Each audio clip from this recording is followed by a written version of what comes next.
दरोडा टाकून पसार झालेल्या 5 जणांच्या टोळीस सांगली विश्रामबाग पोलिसांनी एका तासात जेरबंद केली।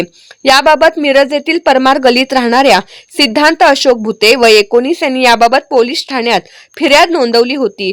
संशयिताकडून 92,000चा मुद्देमाल हस्तगत करण्यात आला। अटक करण्यात आलेल्यामध्ये आदित्य रमेश भारती वय 20 राहणार तिवार गल्ली खनबाग सांगली, रोहित रमेश देशपांडे वय 24 विठ्ठल कॉलनी शामराव नगर सांगली, इरफान जहांगीर मुल्ला वय 21 राहणार जनता बँक कॉलनी शामराव नगर सांगली, आर्यन चंद्रकांत नाईक वय 19 पाटणे गल्ली खनबाग सांगली आणि योगेश धनंजय शिंदे वय 21 राहणार लालगे गल्ली खनबाग सांगली यांचा समावेश आहे।